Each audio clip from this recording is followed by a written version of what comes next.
J'ai le plaisir d'accueillir sur le plateau Laurent Vronsky. Bonjour Laurent. Bonjour à tous. Directeur général d'Airvor, secrétaire général de Croissance Plus. Face à vous, Stéphane Van Nuffel. Bonjour Stéphane. Bonjour Raphaël. Fondateur de SVH Conseil et directeur de la performance d'Ingefi Partners. Merci beaucoup. Antonin Bergeau. Bonjour Antonin. Bonjour. Ravi de vous accueillir sur le plateau. Prix du meilleur jeune économiste 2025 et professeur associé à HEC.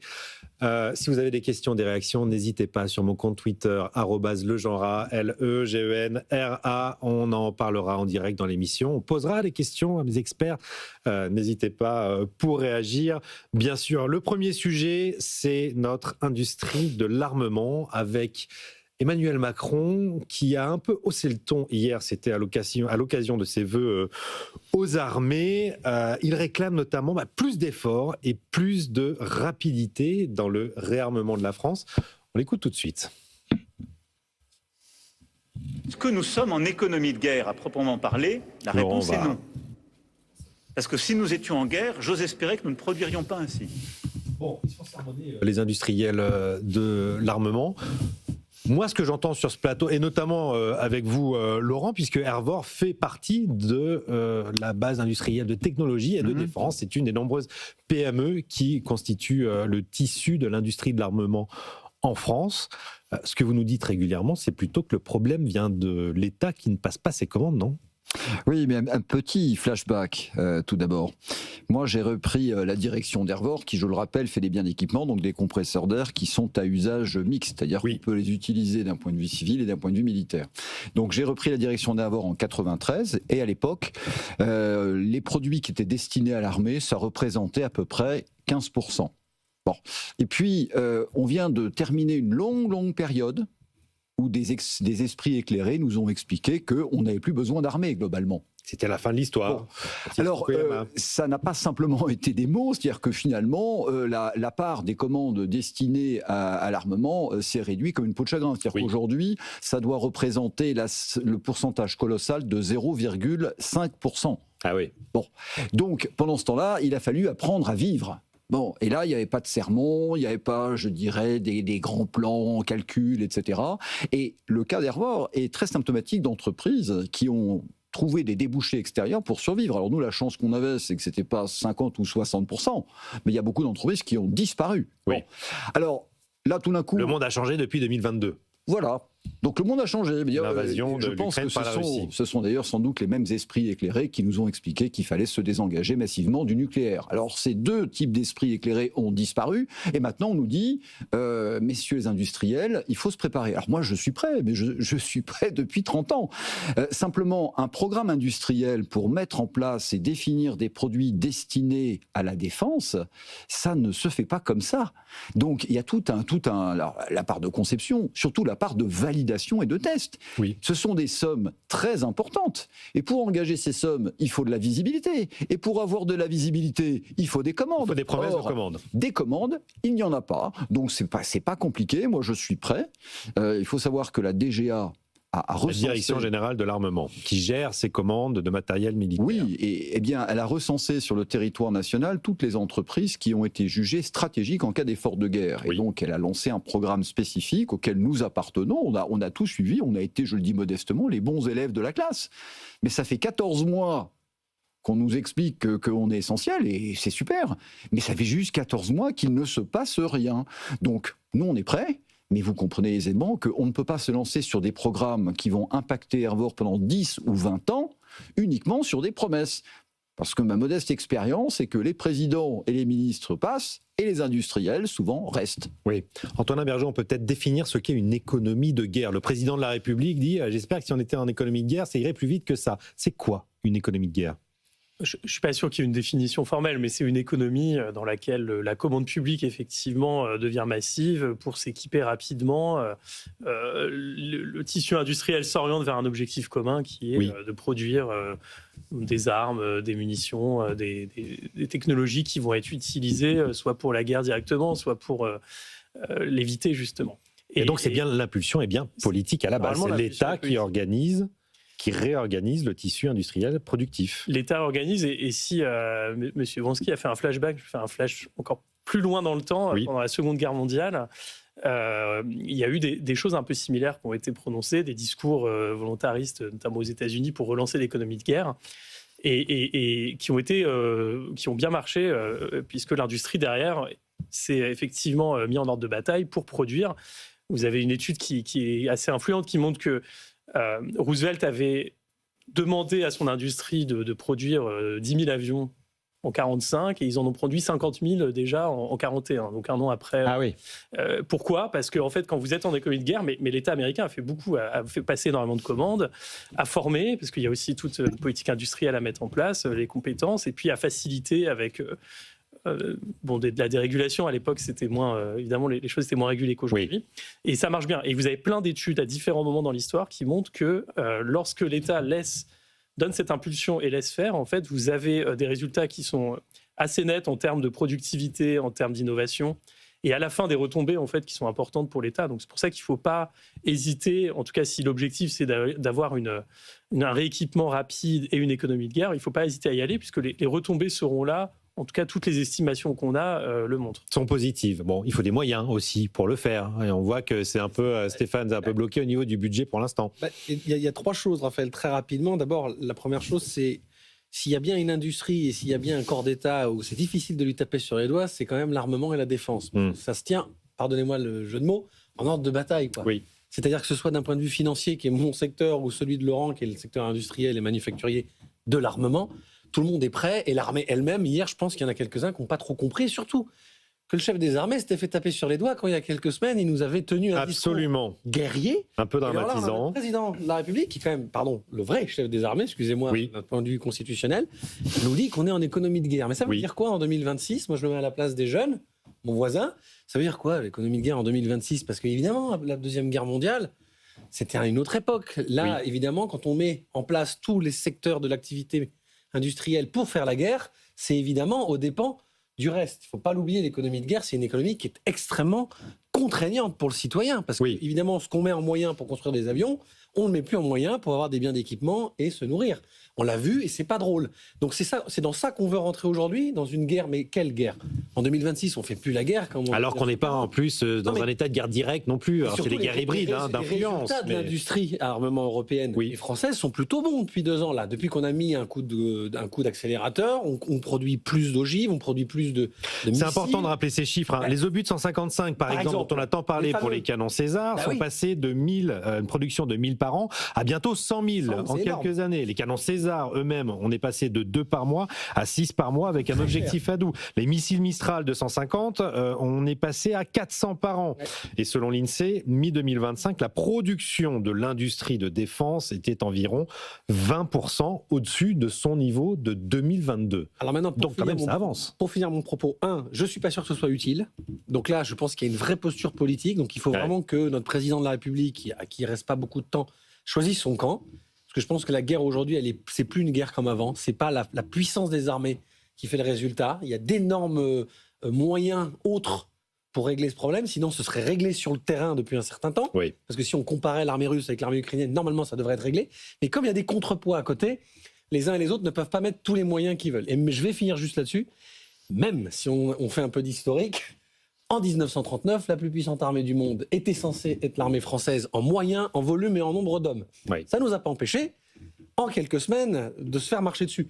Donc attention à ces discours guerriers. Moi, je n'ai pas du tout compris, je ne m'attendais pas du tout à ça. Ça commençait bien hier, il y avait une bonne ambiance, il a remercié tout le monde. Un peu surpris tout le monde, d'un coup, paf. Et ça m'a beaucoup surpris parce que il faut qu'il nous explique comment il va financer tout ça et pourquoi on ferait ça en fait. Est-ce que c'est juste un baroud d'honneur pour se donner un dernier positionnement international? Je ne sais pas trop. On va réécouter le président à nouveau. En plus, il menace. C'est que si vous n'allez pas plus vite que ça, je vais acheter mon matériel ailleurs. On l'écoute. J'ai besoin d'une industrie de défense qui s'adapte davantage, qui ne considère plus que les armées françaises sont des clients captifs, parce que nous irons peut-être chercher des solutions européennes si elles sont plus rapides ou plus efficaces. Vous considérez à Airwork que l'armée française est un client captif ? Si vous avez l'impression d'une rente comme ça ? 0 plus 0 égale 0, donc si vous voulez, en ce qui nous concerne, ça ne va rien changer. Hein. Par contre, je pense qu'il y a un élément important, puisqu'on parle du budget, je veux dire, à mon sens, il y a aussi un challenge dont on parle peu, et qui est, si vous voulez, les questions de succession. C'est-à-dire que quand vous regardez donc la base industrielle qui a ce savoir-faire, donc la vraie bonne nouvelle, c'est que tous ces savoir-faire existent encore en France. C'est un miracle absolu, mais il existe. Simplement, il est détenu principalement par des toutes petites sociétés dont la plupart des dirigeants ont, on va dire entre 50 et 70 ans.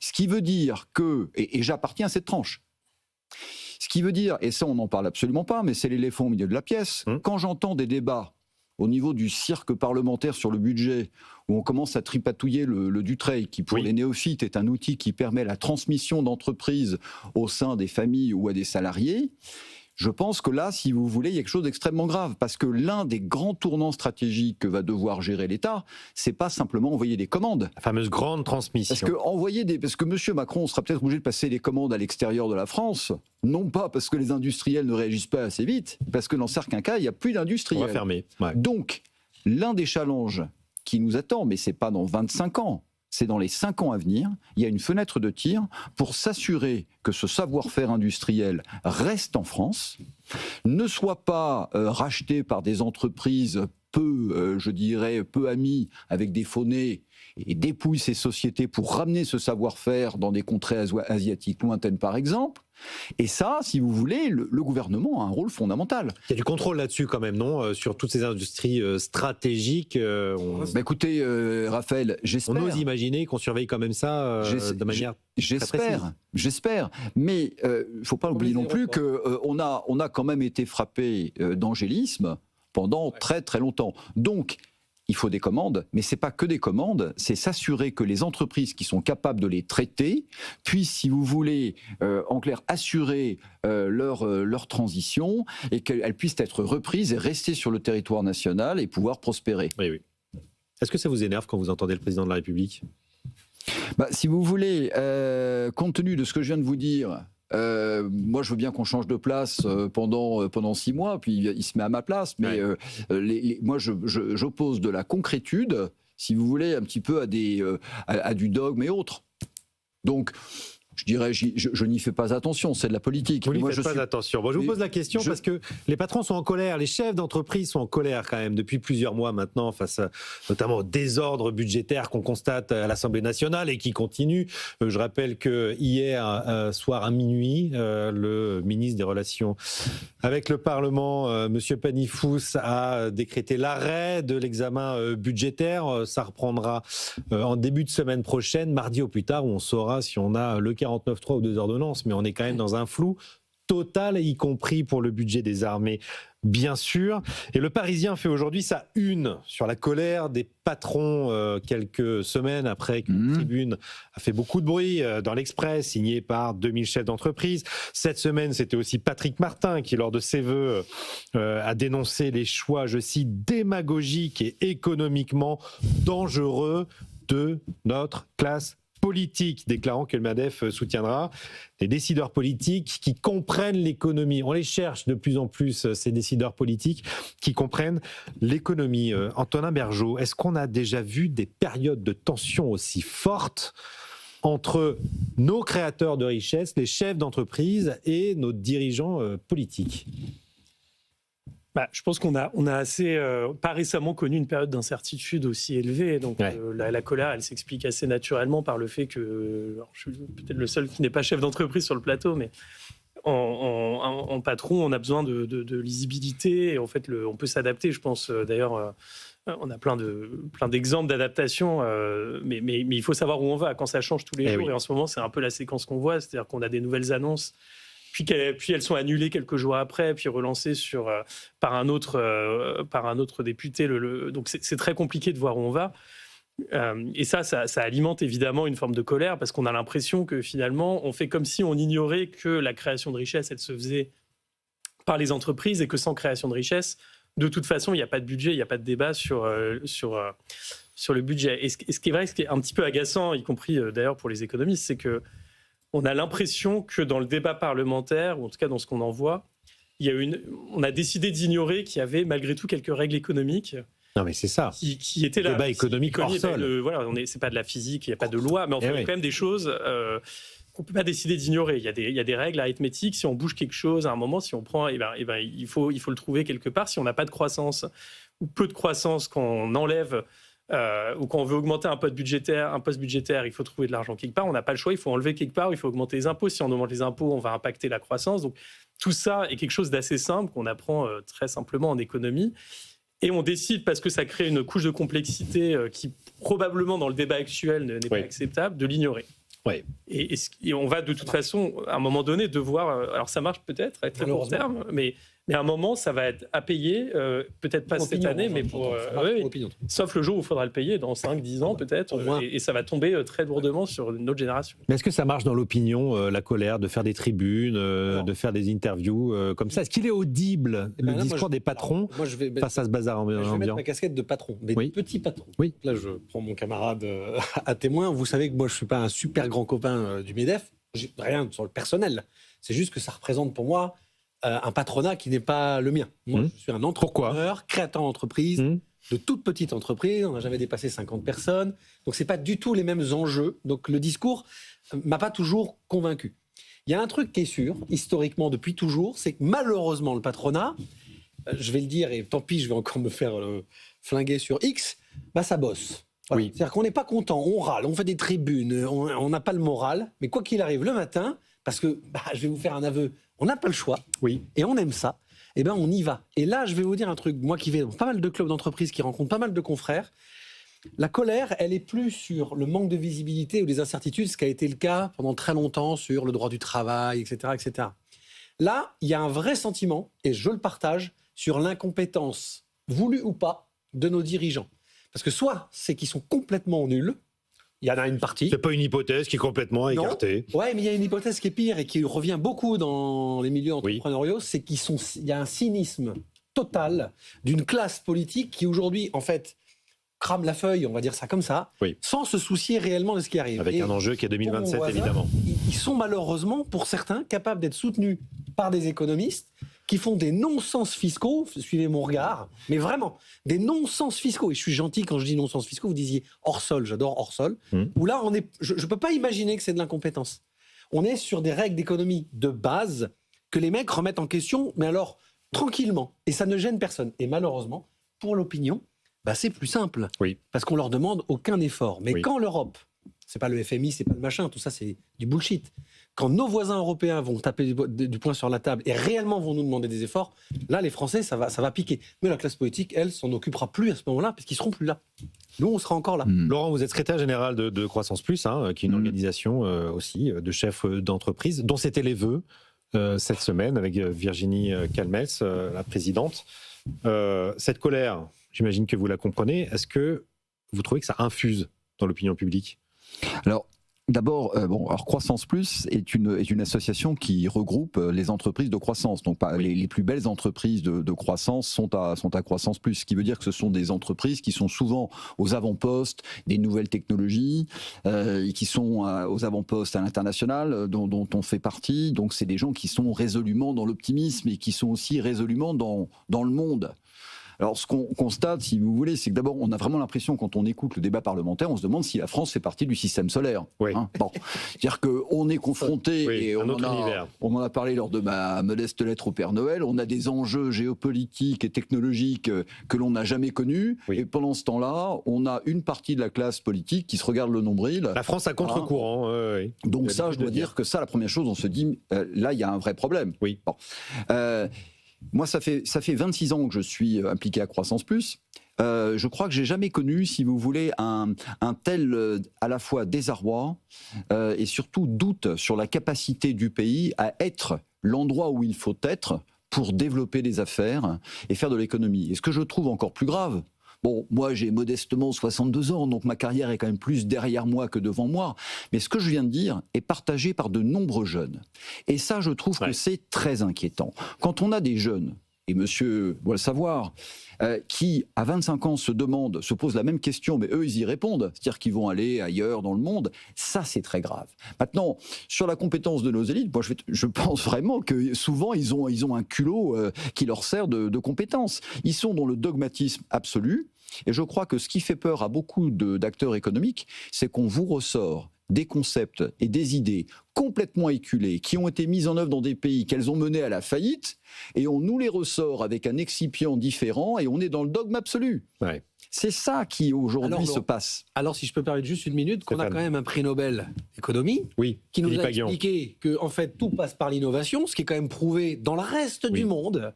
Mais nous, on préfère écouter d'autres économistes qui nous ressortent la vieille règle de il faut taxer ceux qui réussissent. Je le dis, c'est pas les riches, parce que les riches, non, c'est ceux qui réussissent. Et ça, c'est un verbe. Coucou Gabriel Zucman. Antonin Bergeaud, l'économie française tourne pourtant. La croissance a été un peu meilleure. Alors, 0,9 au lieu de 0,7. On n'est pas booming non plus, on est d'accord, mais on s'attendait à un naufrage au vu du contexte politique. Est-ce qu'il n'y a pas une décorrélation de plus en plus forte entre le bruit médiatique des politiques et la réalité de notre économie qui, quand bien même, doit continuer de tourner, et la croissance va s'accélérer en 2026. Oui, alors la croissance est positive, elle n'est pas très élevée, 0,7 c'est quand même à peine suffisant. On finit à 0,9 en 2025, 0,9. Cocorico. C'est à peine suffisant pour compenser. On est dans le dixième et on est autour des 1%, évidemment. Voilà, on est à 1%, les États-Unis sont plutôt à 3%, donc on est quand même. Et puis je ne parle pas de l'Asie. Mais bon, c'est vrai qu'on croit. Alors, je pense qu'il y a deux raisons à ça. La première, c'est que quand même, on croit beaucoup parce qu'on a un déficit de 5%, donc, dont une partie quand même sert à stimuler la consommation et l'investissement. On a une croissance qui est dopée à crédit en France. On a une croissance qui est pas que dopée par le crédit, mais qui est en partie expliquée par le fait qu'on fait beaucoup pour préserver la consommation, y compris d'ailleurs à succès, en essayant de maintenir la hausse des prix. Ce qui fait qu'on a malgré tout une consommation qui se stabilise et un investissement sur certains produits qui continue à être dynamique. Et donc, ça suffit à faire un point de croissance ou un petit peu moins. La question, je pense, qui préoccupe plutôt sur la croissance, c'est pas de savoir si on va avoir 1% l'année prochaine ou cette année.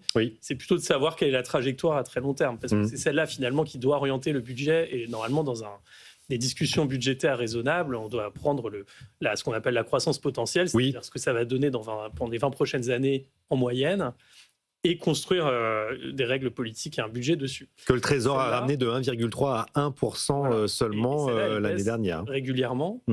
Pourquoi ?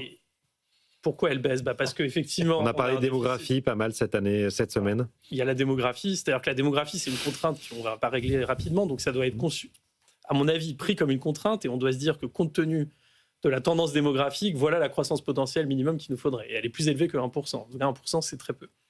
Ensuite, il y a ce qui vient d'être rappelé, c'est-à-dire qu'on n'investit pas assez en innovation. Les dépenses de recherche et développement en France, en pourcentage du PIB, elles sont à peu près au même niveau que dans les années 90. On n'a pas augmenté. Le PIB augmente, les dépenses augmentent, mais on n'a pas augmenté énormément. J'exagère, elles ont un tout petit peu augmenté. En 30 ans, et il ne s'est rien passé pendant ces 30 ans. En plus de 30 ans, en 35 ans, on n'a pas augmenté le niveau d'innovation. 2,2. Alors qu'on vit plus que jamais dans une économie de la connaissance dorénavant. Tout cela est tiré par l'IA. Une grosse partie quand même des produits qu'on consomme, des services numériques qu'on consomme, ne sont pas produits en France. Donc les dépenses de recherche et développement n'ont pas été faites en France. On a une recherche et développement qui est quand même très orientée, ça c'est vrai d'ailleurs partout en Europe, vers des technologies plutôt 20e siècle, entre guillemets, de l'industrie de machines-outils, de la chimie lourde, etc. Beaucoup moins vers les technologies du 21e siècle, pour le dire de manière triviale. Ça change doucement, quand même. On ne faut pas non plus être complètement défaitiste, mais le temps que ça change, doucement, les gains de productivité qui font la croissance ne sont pas là. Et enfin, le dernier vecteur qui explique la croissance molle, c'est le temps de travail qui n'augmente plus, ou qui n'augmente pas, et qui est un vecteur de croissance dont on peut considérer qu'il n'est pas forcément le plus stimulant et le plus excitant, mais qui est le plus simple à mobiliser. En tout cas, il a des effets très rapides.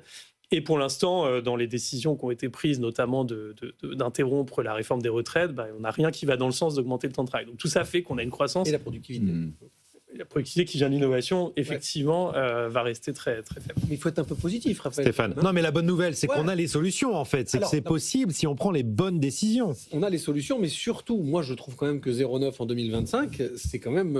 il faut être un peu optimiste. On ne va pas râler tout le temps. On a une des économies de la zone euro qui va le mieux. Et surtout, si on se compare avec nos deux habituels adversaires et néanmoins amis, qui sont nos voisins outre-Rhin allemands, eux, ils ressortent un peu la tête de l'eau après 2 années compliquées. Et si on se compare avec les Américains, là, au contraire, les Américains leur croissance, leur taux de croissance, en tout cas, il est un peu truqué. Quand on l'observe financièrement, il est un peu dopé à l'IA, tiré par l'intelligence artificielle, qui est quand même un décile de l'économie américaine, et le reste de l'économie industrielle américaine, elle souffre un peu plus. Donc, on va en parler. Cette ultra-croissance américaine, alors que nous, on n'y arrive pas, il faut faire attention quand même. Donc, soyons quand même un peu fiers de ce qu'on a fait en 2025 et restons un peu positifs. Laurent, mot de la fin. Moi, je voudrais juste revenir sur une chose. Les entreprises, c'est pas un banc de sardines. Hein. C'est pas parce que la sardine de tête, elle tourne tout d'un coup à gauche que tout le monde va à gauche. Ce qui est en train de se produire, ça va avoir des effets à moyen et long terme. Donc, s'il y a des gens qui considèrent que la France n'est pas une terre d'avenir, ils vont pas la semaine prochaine déménager. Je veux dire que ça va se faire sur 3, 4, 5 ans. Première chose. Donc ça, c'est quand même assez fondamental. Et je pense qu'il faut s'y rompre avec cette idée de dire que, de toute façon, les patrons ne font que râler. De toute façon, ça va bien. Quand ça va bien, ils râlent. Et quand ça va mal, ils râlent. Non. Je pense que, si vous voulez, en ce moment, il se passe des choses extrêmement graves. Ça ne veut pas dire qu'on n'est pas optimiste. On n'a pas le droit d'être pessimiste. Mais je veux dire qu'aujourd'hui, on doit gérer des chocs géopolitiques et des guerres commerciales complètement inédites. Et ça, c'est pas purement sorti de notre imagination. Oui. Le monde change, effectivement. On enterre l'ancien monde. Le nouveau n'a pas totalement émergé. Et c'est à ce moment-là que les monstres émergent, disait Gramsci, je crois. Merci. Il serait peut-être temps de lire un peu Schumpeter quand même. Oui, on va être dedans. Se rendre compte un peu. Effectivement.